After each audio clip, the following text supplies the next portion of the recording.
she has been in touch with BMW.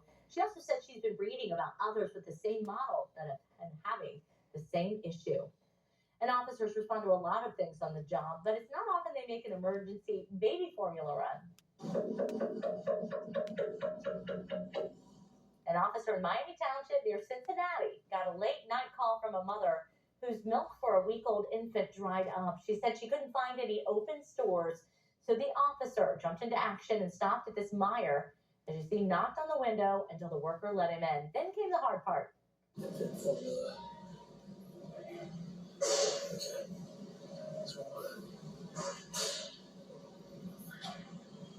What the heck's the difference?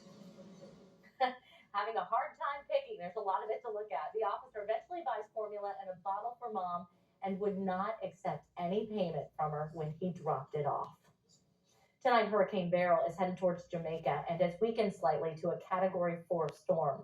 This time last night, News Center 7 first reported when it became a Cat 5 storm that it made it the earliest Cat 5 storm on record in the Atlantic. When it hit St. Vincent and Barbados, Beryl packed winds of at least 150 miles per hour. We are amongst many who will be impacted, and that kind of builds a sense of community in the middle of a storm like this. Now, it's not yet clear if Beryl will pose a threat to our U.S. or to the U.S.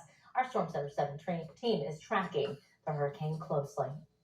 And Storm Center 7 Chief Meteorologist Austin Chaney tracking Beryl, but also we have a storm system headed our way. Yeah, and if you look out on radar tonight, there's a lot going on out to our west. A lot of that will probably fall apart overnight, but then new storms will fire up along the front into the day tomorrow. So there's the system right now. It has produced a good bit of severe weather out to our west today, but you do notice more of these warnings and watches are starting to fall off as we get later on into the night.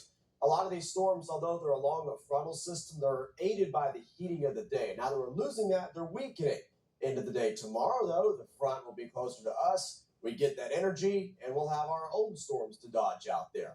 But for the time being, we are nice and dry across the Miami Valley. Significantly warmer, though, as compared to this time last night. You can remember last night, we had some 50s starting to show up on the board from Springfield to Wapakoneta. Now we're in the 70s. 79 degrees for us in Dayton. It is more muggy as well. All those changes that we're starting to feel in advance of the storm system for tomorrow. But we're still dry out there and quiet as you go to bed tonight. And here's the view into downtown Dayton. Clear skies overhead. It's just kind of warm and sticky out there. Out the door tomorrow morning, it's still a dry start to the day and relatively mild 70s, but it's going to turn into a different day. Here's what you need. Ice water. If you're not dealing with the storms tomorrow, it is going to be hot, near 90 degrees, heat indices in the mid to upper 90s. But you also need that WHI weather app to track the rain as it starts to develop, and it'll let you know if there's any warnings out there. And with the scattered downpours tomorrow afternoon, rain gear is probably also a good idea. Let's talk about the heat first. We crank it up as we head towards the afternoon hours tomorrow. You see high temperatures certainly in the upper 80s. I think some spots will touch 90 degrees. With the mugginess, it feels much more uncomfortable. So definitely take it easy out there tomorrow. And that heat fuels some storms. Here's a look at Futurecast. We begin the day dry and partly cloudy.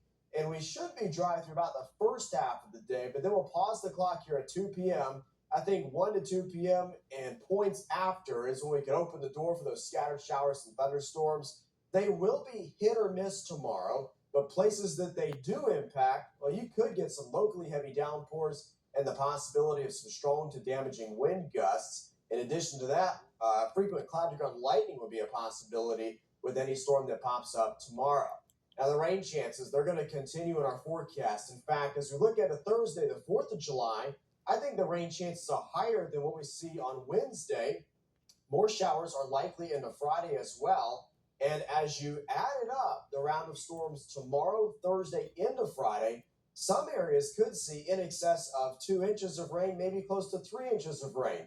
Other areas will not see that much. It all just depends on where the downpour is set up, but that potential is there. As we look at the 4th of July specifically, it is not the best. More storms develop as you go throughout the day. I do think some of those fireworks shows may certainly feel some delays, if not some cancellations, if these trends continue.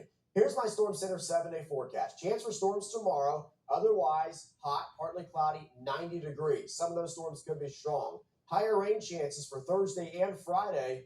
Too bad we won't have most of those shows this weekend. Look at the weekend forecast. Partly to mostly sunny skies, mid-80s. We'll have another storm chance into next Tuesday. Thank you, Austin.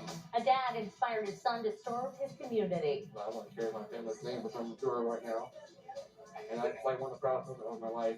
Now he's wearing the same uniform his dad died in while protecting the place they both loved so much.